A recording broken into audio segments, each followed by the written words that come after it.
The message was simple. This is what we found. You deserve to know that some of us are watching, but also that some of us are grateful for what you're trying to build. We hope you can find a better way before your time runs out. Sarah Chen stood in her quarters on Earth, reading the Valneri analyst's report for the third time. The implications made her hands shake. 6 months, maybe 7. That was all the time humanity had before their fuel reserves ran out, and their magnificent fleet became useless. She forwarded the report to Admiral Cross and requested an immediate meeting. Within an hour, they sat together in a secure conference room beneath UNHeadquarters, along with the Secretary General and key military commanders. Is it accurate? Sarah asked. Are we really running out of fuel that fast? Admiral Cross nodded grimly. We've known this from the beginning. Forerunner technology runs on exotic matter that has to be synthesized using massive particle accelerators. We built up stockpiles over 70 years. But each jump, each shot from those main cannons, each time we activate those shields, it burns through resources we can't easily replace. Why wasn't this in the strategic briefings? The Secretary General demanded. Because we didn't think we'd need to maintain the fleet at full operational status for more than a few weeks, Victoria replied. The plan was always to demonstrate overwhelming force, secure favorable terms, and then stand down most of the fleet to conserve resources. We'd keep enough active to maintain deterrence but not burn through everything we have. Sarah looked at the battle footage from Epsilon Crossing, still playing on screens around the room. The complete destruction of the Harkin fleet. The galaxy's mightiest warriors reduced to helpless observers. And now we have a choice, Victoria said. We can continue operating at full strength, projecting power until we run dry. We'll have peace through fear for 6 months, and then we'll be vulnerable. Or we can start standing down the fleet now, before anyone realizes our limitations, and hope we've scared the Council races enough that they won't test us. There's a third option, Sarah said quietly. Everyone turned to look at her. We tell them the truth. The room erupted. That's insane. We'd be giving up our only advantage. They'd attack the moment they knew we were weak. Sarah waited for the noise to die down. Listen to me. We went to war for Maya. We unleashed this fleet because the Galactic Council thought power meant they could do whatever they wanted without consequences. We wanted to show them that justice matters, that protecting the innocent matters. She pulled up Maya's image on the central screen. But what have we become?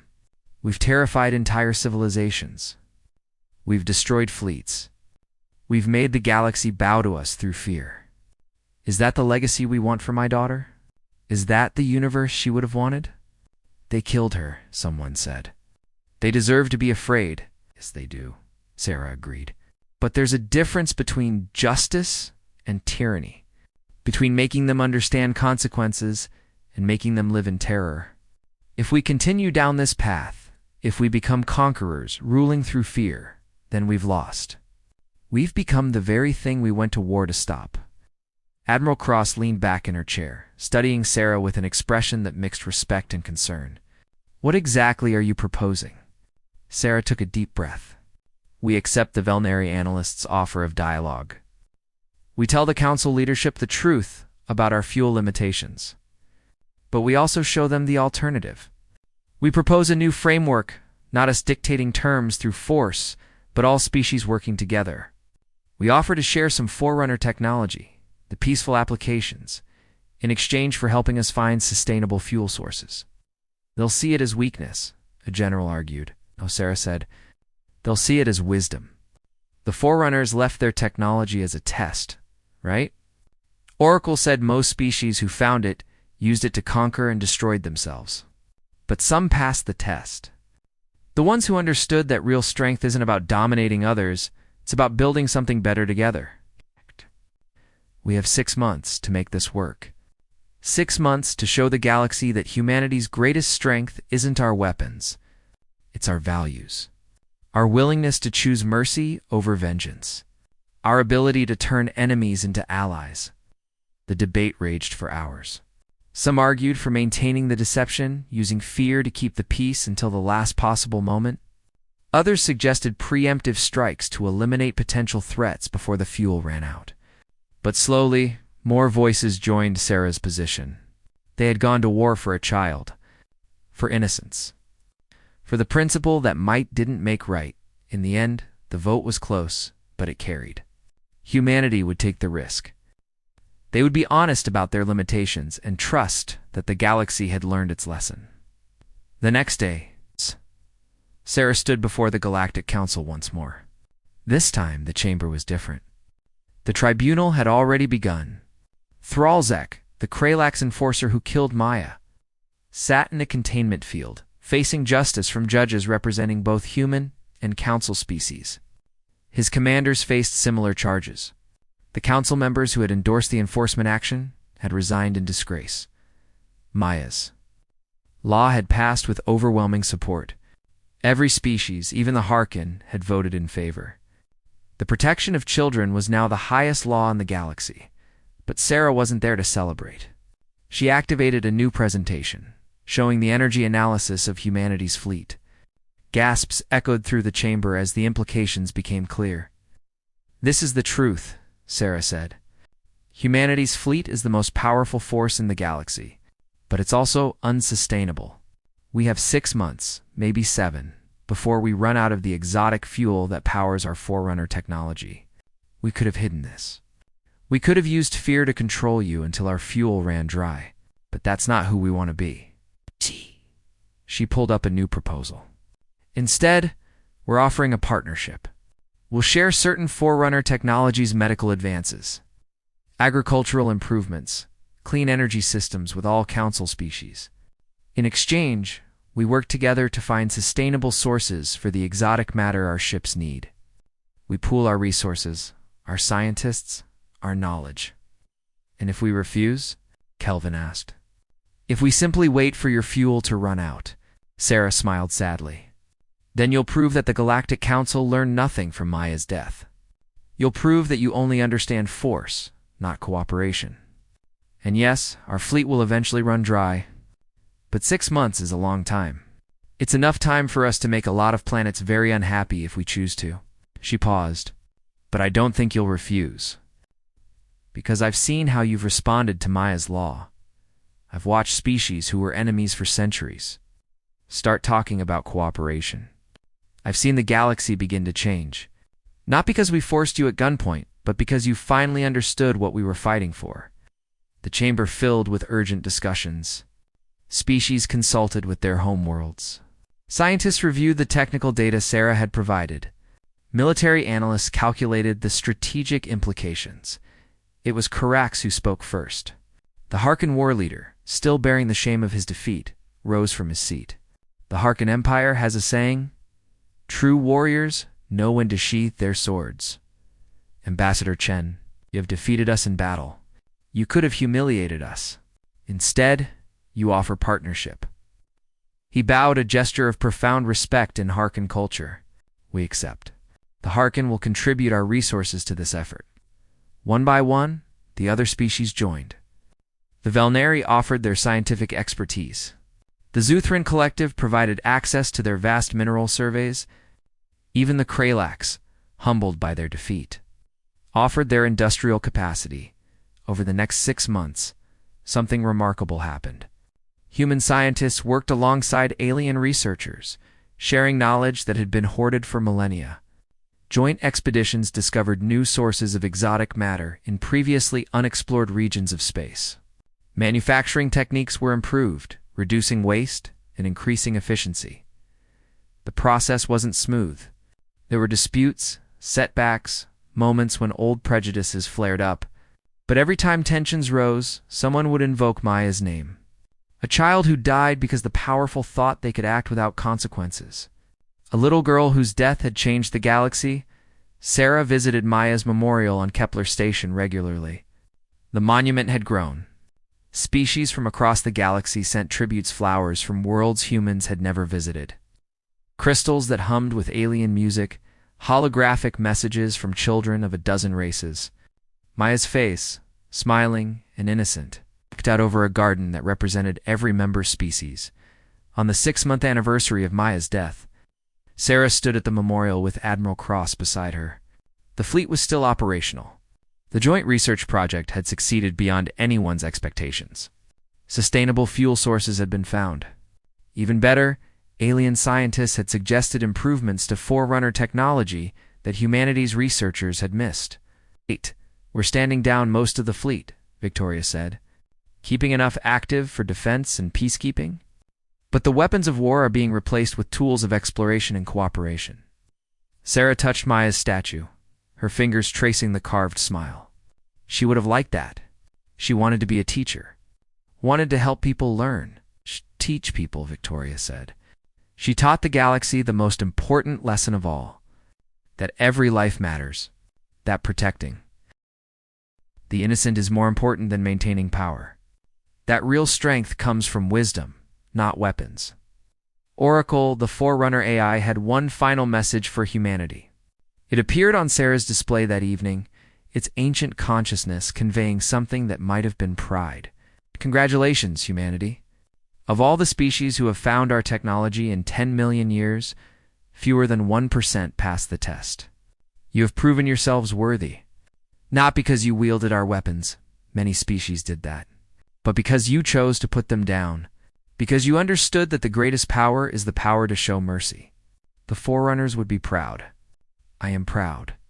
Sarah read the message and thought of her daughter, of bright red dresses and crayon drawings, of dreams that would never be fulfilled. The pain of loss would never completely fade. But Maya's death had meant something, had changed something. The galaxy was better because she had lived, and better still because of what humanity had chosen to do in her memory. The ancient fleet that Earth had unleashed now stood as guardians. And throughout the galaxy, children of every species played under the protection of Maya's law.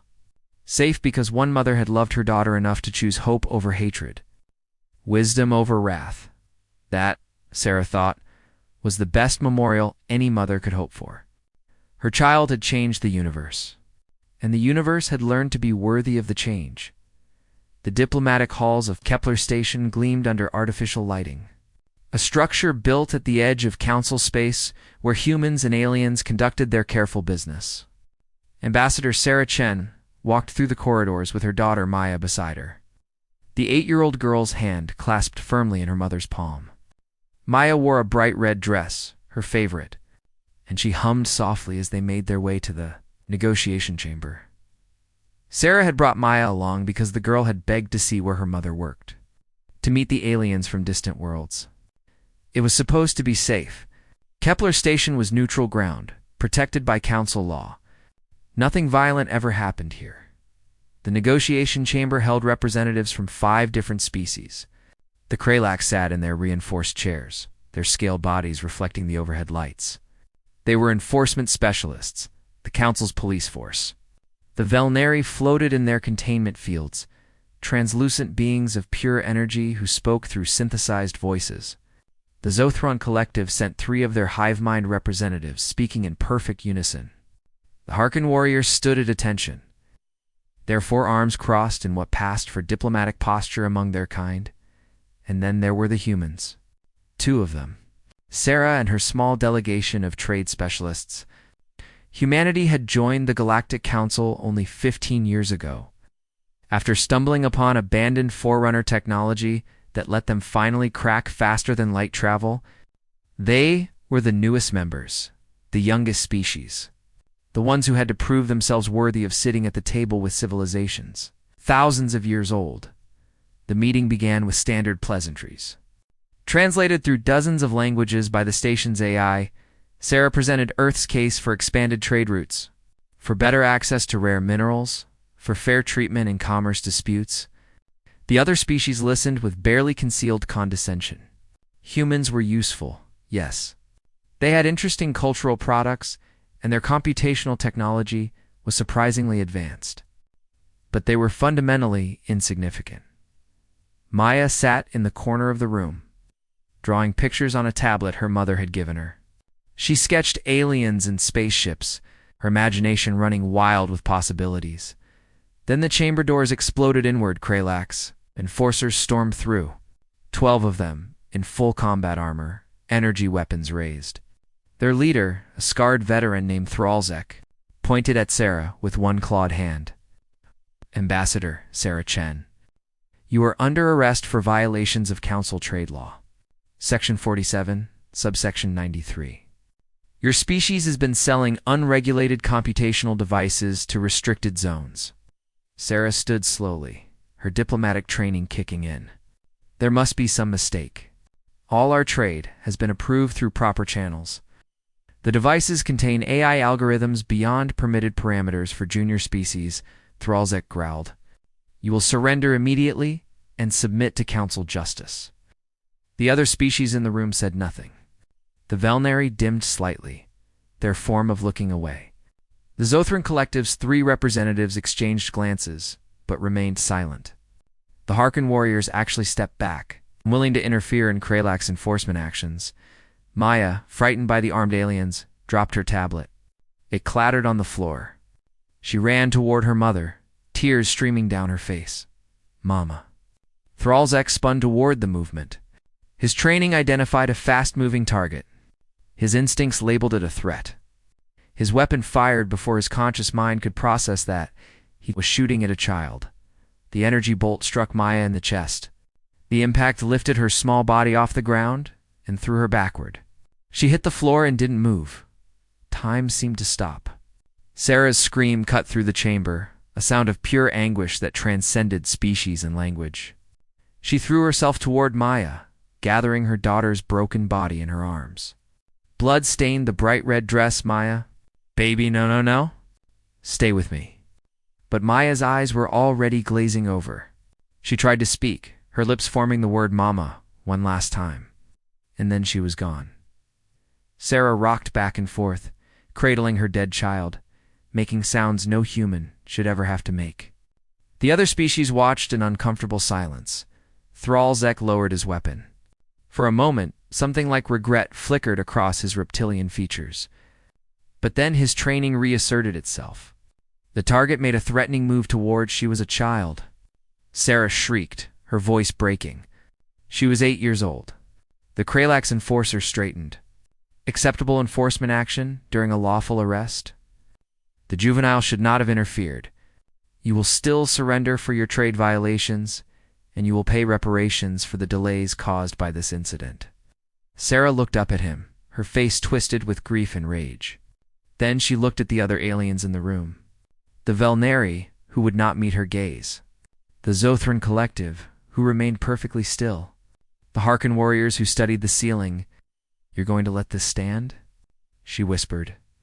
You're going to let them kill my baby and demand I apologize. The senior Velnari diplomat finally spoke, its voice synthesized and calm. The Kralaks acted within their enforcement protocols. Junior species must understand that council law supersedes individual tragedy. We express sympathy for your loss, but legal procedures must be followed. Something broke inside Sarah Chen at that moment. The careful diplomat, the bridge builder. The woman who had spent years trying to earn humanity's place among the stars, all of it, shattered like glass. She activated her emergency beacon, the one every human diplomat carried. Her message transmitted across quantum channels, bouncing through relay stations, racing back toward Earth at speeds that bent physics. This is Ambassador Sarah Chen at Kepler Station. Code Black. I repeat, Code Black. They killed Maya, they killed my daughter, and they want us to apologize for inconveniencing them. She looked down at Maya's face, so peaceful now, and gently closed her daughter's eyes. Then she looked up at Thralzek, with an expression that made even the hardened enforcer take a step back.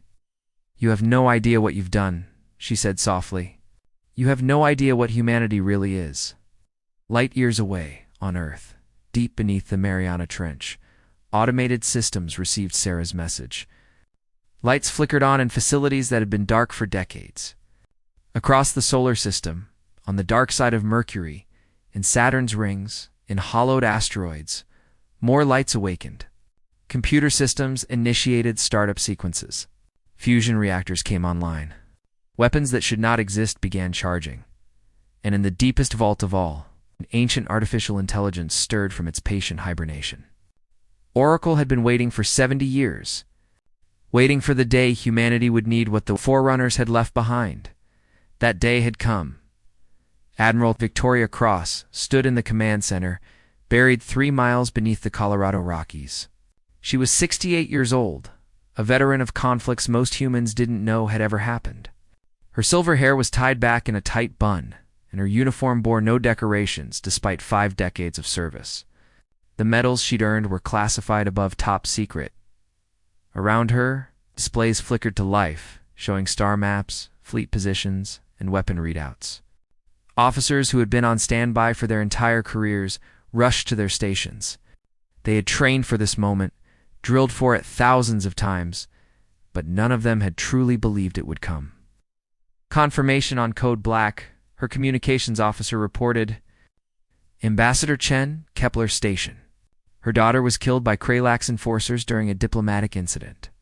Victoria closed her eyes for just a moment. A child. They'd killed a child. Part of her had hoped humanity would never need to reveal what they'd been hiding.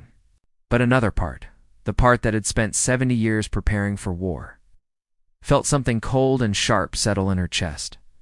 Activate Midnight Protocol, she ordered. All ships, all crews. I want status reports from every facility within 6 hours. The room erupted into controlled chaos as decades of preparation began to unfold. Victoria walked to the central display and pulled up the files that only 20 people on Earth were cleared to access. The files that contained humanity's greatest secret. The year was 2088, when the deep space exploration vessel Magellan found it. They'd been mapping the outer edges of the Oort cloud, looking for resources, when their sensors detected something impossible.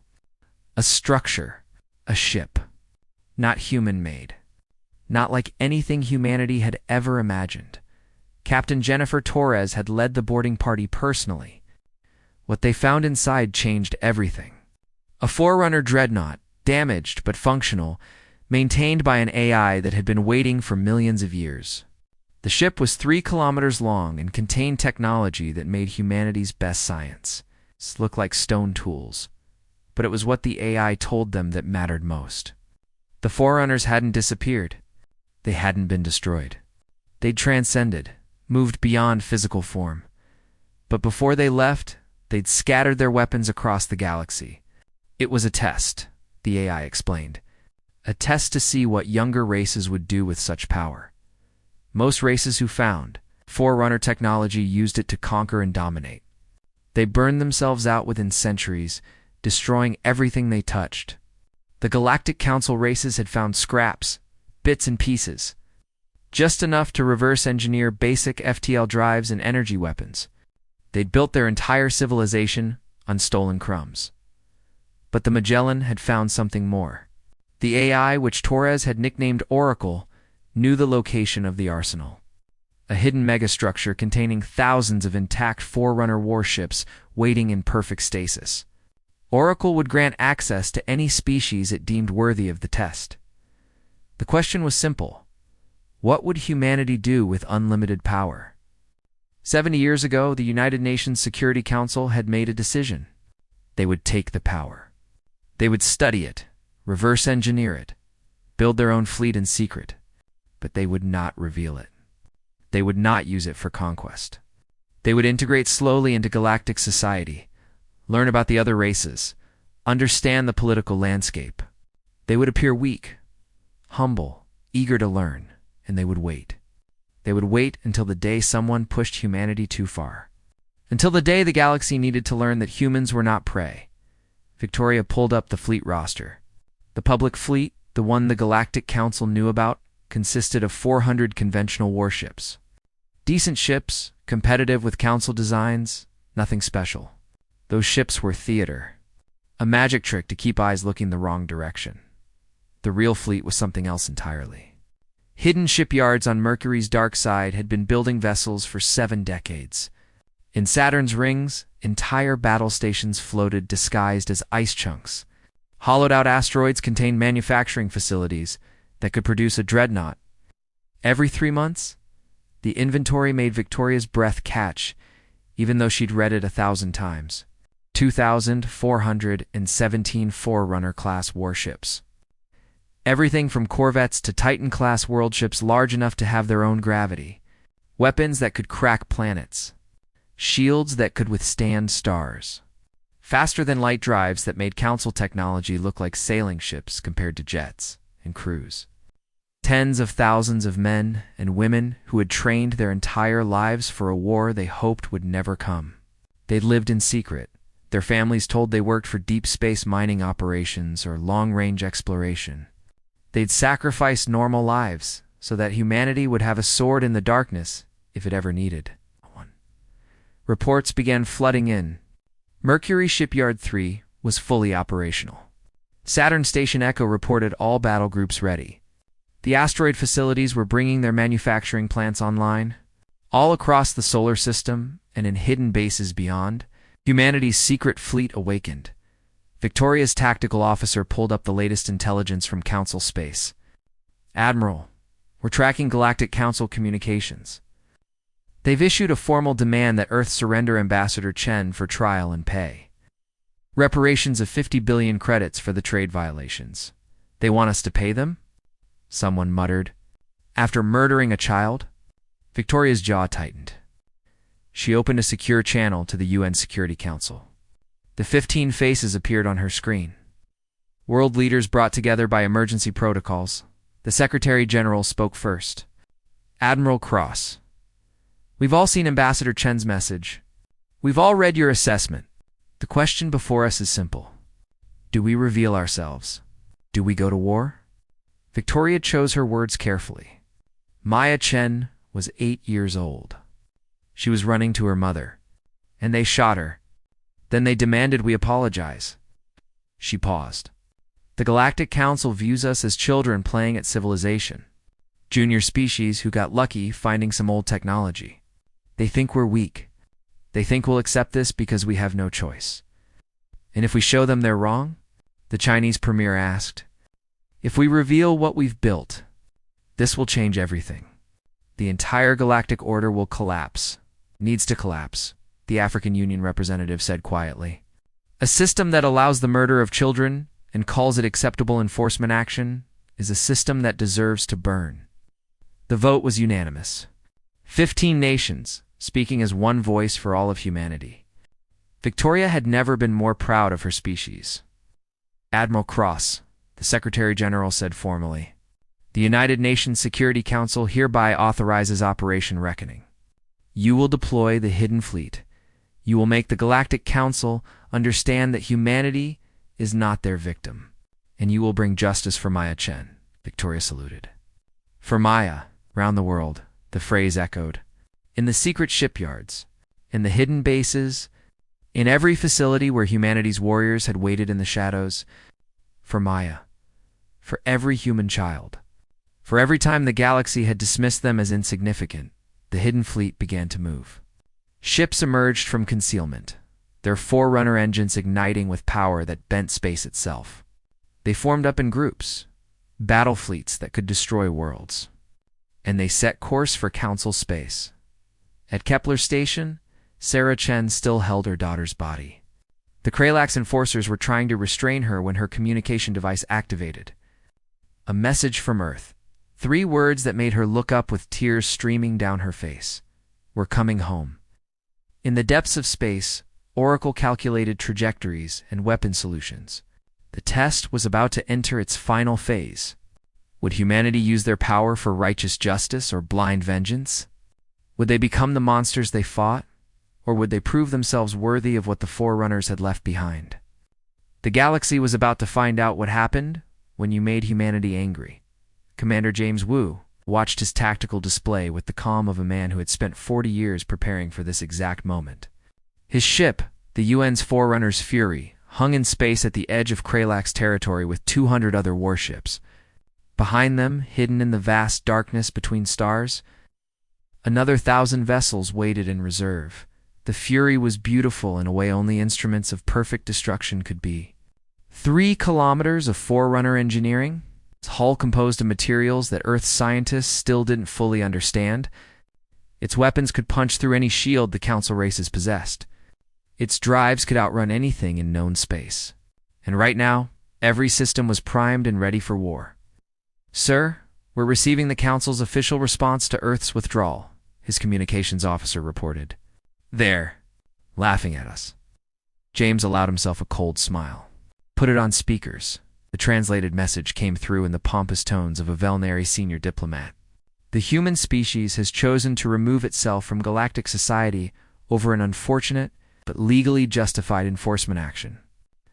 The Council notes this childish behavior and warns that trade sanctions will remain in effect until appropriate reparations are paid. The humans are, as always, free to reconsider their emotional response once they mature as a species. Childish, emotional, immature. The same words the Council had used for 15 years. Every time humanity had asked for fair treatment, every time they'd requested equal standing, every time they'd tried to be taken seriously. Open a channel, James ordered. All Council frequencies. Visual and audio. I want every species in their space to see this.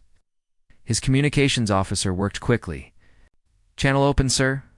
Broadcasting across all known Council networks. James stood and walked to the center of his bridge, where the holographic recorder would capture his image. Behind him, his crew sat at their stations, every one of them wearing expressions of grim determination. Attention, Galactic Council. This is Commander James Wu of the United Nations Space Force. You killed a human child. Her name was Maya Chen. She was 8 years old. She liked to draw pictures and wanted to be a teacher when she grew up. She died afraid, running to her mother for protection. He paused, letting that sink in across 1,000 worlds. You called her death acceptable enforcement action. You demanded we apologize. You called us emotional and immature for caring that you murdered an innocent. His voice hardened. You were wrong about humanity. You have been wrong from the moment we arrived. And now, we're going to teach you exactly how wrong you were. James gestured and his tactical officer transmitted coordinates to every ship in the fleet. This is for Maya Chen. This is for every time you dismissed us. We are not your juniors. We are your reckoning. The fleet moved as one. Forerunner drives engaged, tearing holes in space itself. The human warships vanished from their positions and reappeared in orbit around Kralax Prime. The species' homeworld, the Kralax orbital defenses, had perhaps 5 seconds to register. What was happening before the human fleet opened fire? It wasn't a battle. It was a demonstration. Particle lances, weapons that accelerated matter to near-light speed, punched through shields like they didn't exist. Plasma batteries that could melt asteroids reduced military stations to vapor in seconds. The Kralax threw everything they had at the human fleet missiles. Energy weapons, kinetic kill vehicles, and watched in horror as it all splashed harmlessly against Forerunner shields. James watched his tactical display with detachment. As red icons representing enemy installations blinked out one after another. 3 orbital defense platforms, 7 military shipyards, 12 weapon satellites. All of it gone in minutes. The Kralax fleet. 800 ships that represented centuries of military development scrambled to mount a counterattack. They came in waves, their commanders screaming orders in languages that computers translated to impossible and how, and retreat. The human fleet didn't retreat, didn't even slow down. A Kralax dreadnought, 2 kilometers of scaled armor and plasma cannons, focused its fire on the Fury. James felt the impacts through his ship, a series of thuds like rain on a roof. His shield display didn't even flicker, returned fire. Surgical strikes. Disable their drives and weapons, but leave life support intact. The Fury's weapons spoke. Precision particle beams sliced through the Kralax dreadnought's engine section. Secondary batteries took out weapon emplacements with accuracy measured in centimeters. In 30 seconds, the massive warship was drifting, powerless but intact. Its crew alive but defeated. Across the battlefield, human ships repeated the performance. The Kralax fleet didn't stand a chance. They were fighting with swords against machine guns, with bows and arrows against tanks.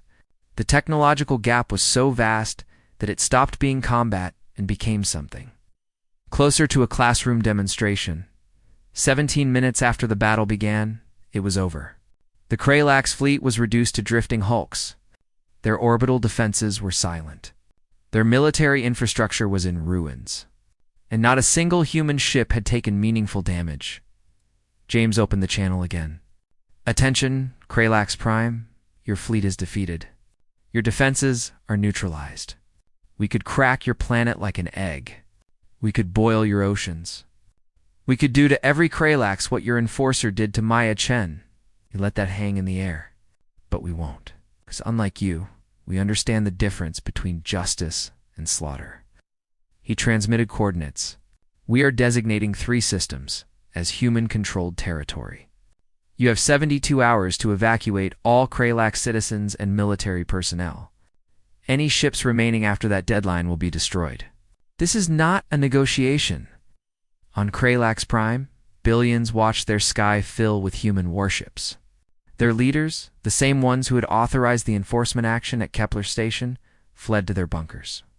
Their military analysts stared at data that didn't make sense, trying to understand how humanity had leaped from primitive newcomers to galactic apex predators overnight in council chambers across space. Emergency sessions convened. The Velnari diplomats reviewed intelligence reports in stunned silence. The Zuthran Collective's hive minds achieved consensus instantly. Survival meant negotiation, not confrontation. The Harkin Empire's War Council demanded blood. But even they had to admit the footage from Kralax Prime showed a force they couldn't match. James received reports from other human battle groups. Admiral Chen's fleet had seized control of 3 major trade routes. Captain Rodriguez's squadrons were surrounding Council listening posts, demanding surrender.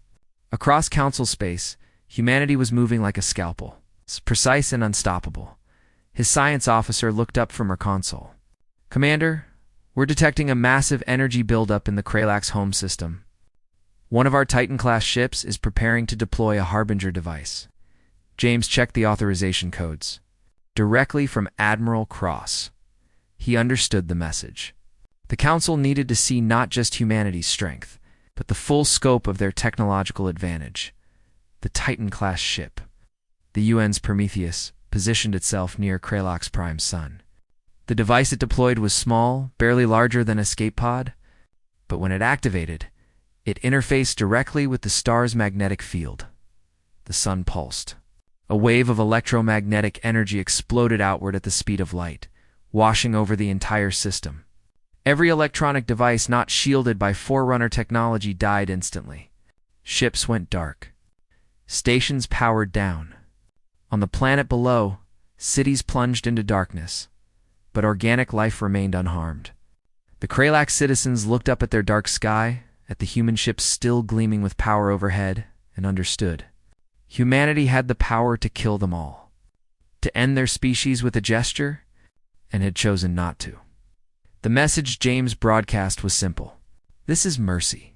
Remember what mercy looks like, because if we have to come back, we won't be merciful twice. The human fleet held position for 6 hours, a silent reminder of the new reality. Then, as one, they vanished, jumping back to human space through holes in space that the Council's best scientists insisted were impossible. Behind them, the Kralax sat in the dark and learned what fear truly meant. The emergency council session took place on Velnara Prime, the diplomatic heart of galactic civilization. The Grand Chamber, designed to hold representatives from 47 different species in comfort, now felt cramped with fear. Ambassadors who normally spent their time in elaborate political theater now huddled in groups, speaking in hushed tones about the impossible thing that had just happened.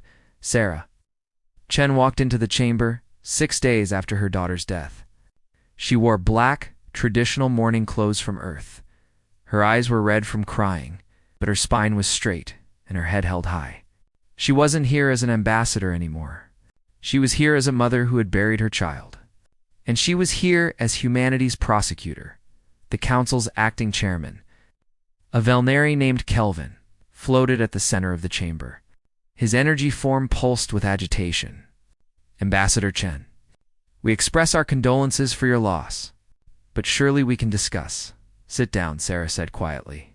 Her voice carried no anger, no emotion at all. That somehow made it more terrifying.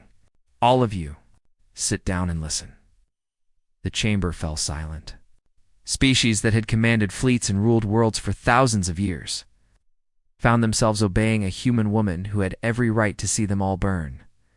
Sarah activated a holographic display. Images of Maya filled the chamber. Maya as a baby. Maya's first day of school. Maya drawing pictures. Maya laughing.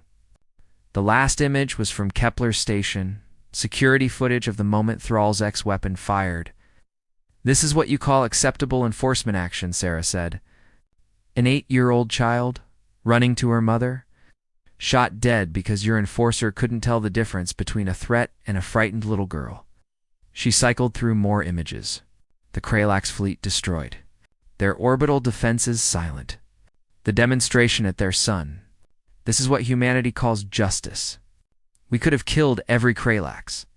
We could have glassed their planet. We have weapons that could make their sun go supernova. But we didn't. Do you know why? No one answered. Sarah's gaze swept across the chamber. Because we're better than you. Because we understand that being powerful doesn't mean being cruel. Because even in our grief, even in our rage, we remember that innocent beings shouldn't suffer for the sins of their leaders. She pulled up a new document, the terms humanity was offering.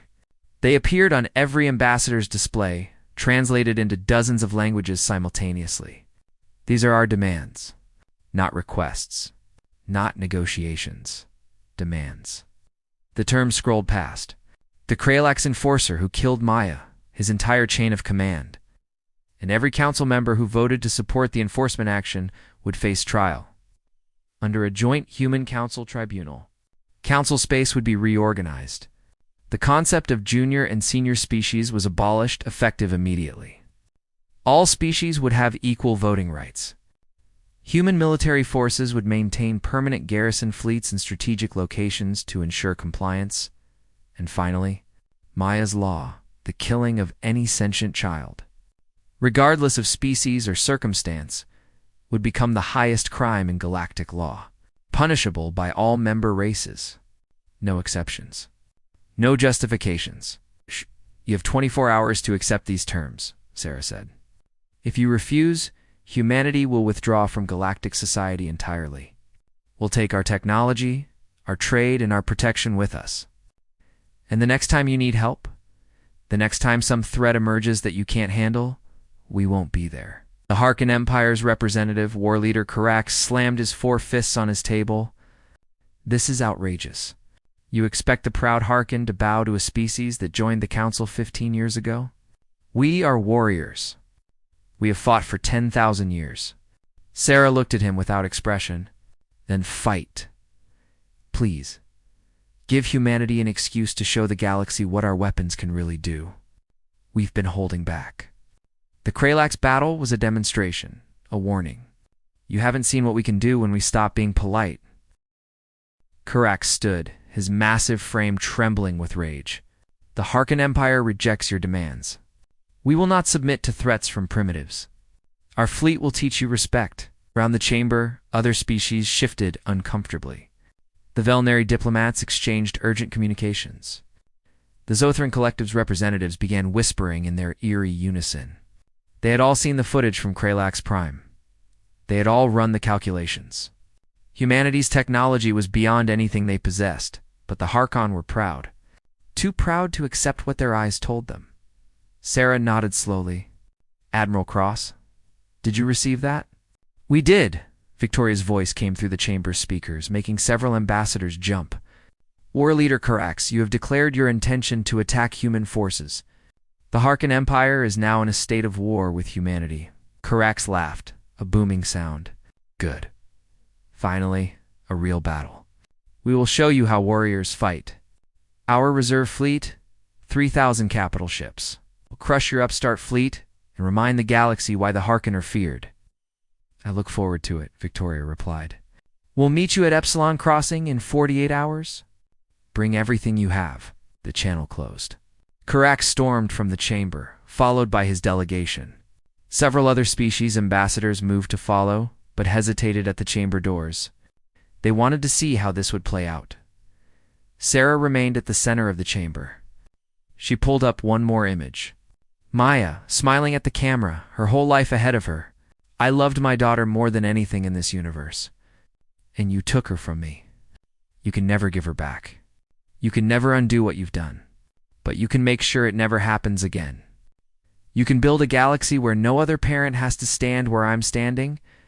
She looked at each ambassador in turn. Or you can be like the Harkon.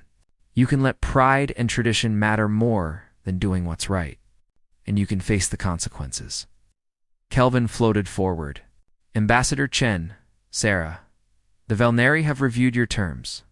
They are harsh, but not unjust. His energy form pulsed with what might have been shame. We failed you. We failed Maya. We allowed the Kralax to act with impunity because it was convenient, because challenging them was difficult. We are guilty of her death as surely as the one who pulled the trigger. Then vote for Maya's law, Sarah said quietly. Make sure no child ever dies the way she did. Make sure power doesn't shield people from justice. That's all I want. That's all any parent wants. A universe where our children are safe. Over the next 24 hours, the votes came in. The Velnari voted yes. The Zothran Collective voted yes. The smaller species, the ones who had always lived in fear of the larger empires, voted yes, enthusiastically. This was their chance to have real protection, real equality. The Kralax government, still sitting in darkness on their homeworld, voted yes. They had learned their lesson, but 5 species sided with the Harkon. 5 species who believed that accepting humanity's terms meant losing face, losing status, losing the power they'd held for millennia. At Epsilon Crossing, a strategic choke point between major trade routes, the Harkon Empire assembled its fleet. 3,000 capital ships, dreadnoughts that had won 100 wars, carriers holding thousands of fighters, support vessels carrying enough firepower to conquer star systems. It was the largest military force the Harkon had ever assembled. A fleet designed to remind the galaxy of their might against them. Humanity sent 3 ships, 3 Titan-class world ships, each one larger than any vessel the Council races had ever built. The UN's Prometheus, UN's Atlas. UN's Titan took up positions at Epsilon Crossing and waited. When the Harkon fleet arrived, Karax opened communications immediately. His laughter echoed across every channel. 3 ships. You send 3 ships against our entire fleet? Your arrogance will be your destruction. Admiral Cross's voice responded from the Prometheus. We only need 3. But we wanted observers. She transmitted coordinates. Every council species is invited to watch. Send your scouts, your analysts, your military observers. Let them see what humanity can do when we stop being polite. Ships from dozens of species, maintaining a safe distance, their sensors recording every moment. The battle that would reshape galactic civilization was about to begin. The Harkon fleet advanced in perfect formation. 3,000 warships moving as one coordinated force. Karax stood on the bridge of his flagship, the War Eternal, watching the 3 human vessels hang motionless in space. They looked like insects compared to his fleet. Absurd. Laughable. All ships, prepare to fire, he commanded. Concentrate fire on the center vessel. We will destroy them one at a time and show the galaxy that the Harkon bow to no one. 3,000 ships aligned their weapons. Plasma cannons heated. Missile tubes loaded. Energy weapons charged to full capacity. The amount of firepower aimed at the human Titan-class ships could have vaporized a small moon. Firecracks ordered space lit up. Thousands of weapons discharged simultaneously, creating a wave of destruction that raced toward the human ships. The observer vessels, watching from thousands of kilometers away, recorded the moment when enough firepower to end civilizations converged on a single point. The UNS. Prometheus sat at the center of the storm and didn't even rock. Its Forerunner shields absorbed the entire attack without flickering.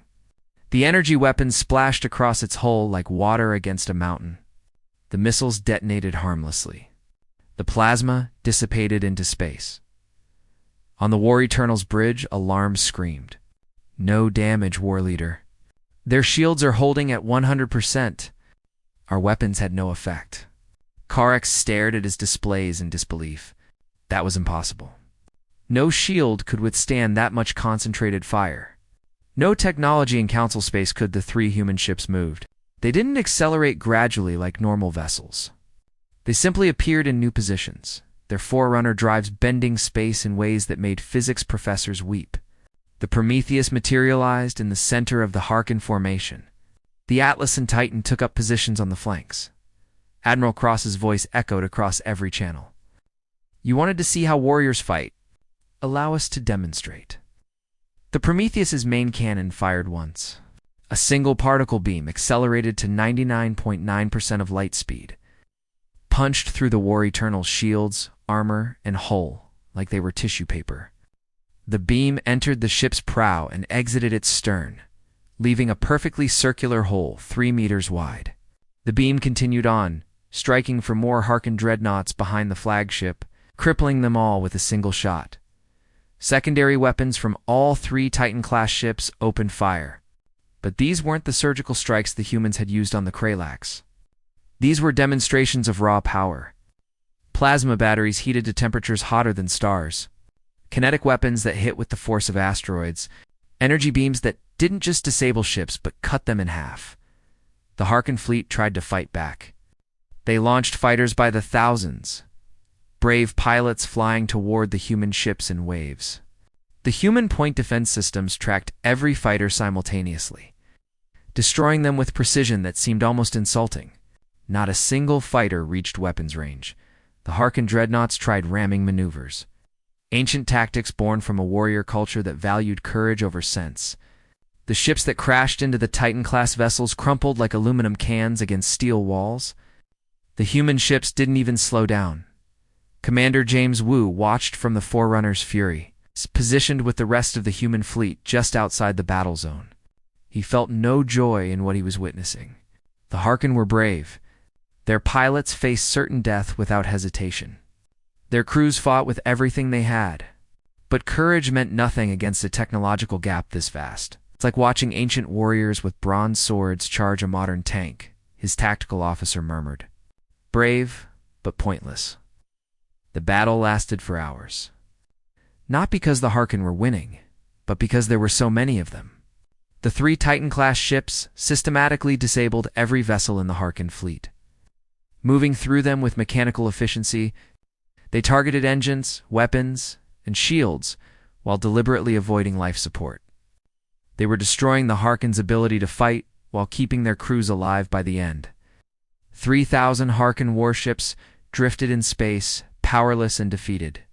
The observer vessels had recorded every moment. Analysts across the galaxy would spend years studying the footage, trying to understand how humanity had achieved such overwhelming superiority. The 3 human Titan-class ships hung in space, their shields still at full strength, their weapons ready. Not a single scratch on their hulls. Admiral Cross opened a direct channel to the War Eternal. War Leader Karex, your fleet is defeated. Your warriors fought with courage, but courage alone isn't enough. You have a choice now. You can accept humanity's terms and live, or you can reject them and watch your homeworld burn. Choose wisely. On the War Eternal's bridge, Karex stood among sparking consoles and wounded crew members. His forearms trembled with rage and shame. The Harken had never been defeated like this, never been made to look so helpless. His warrior's pride screamed at him to reject the human's offer, to die fighting rather than submit. But he looked at his crew. Young warriors who had followed him into battle with complete faith. They were alive only because the humans had chosen to spare them. If the humans had wanted them dead, they would all be vapor by now. He thought of his home world, of the billions of Harken citizens who had no say in this war, of the children, yes, even Harken children, who deserved a chance to grow up.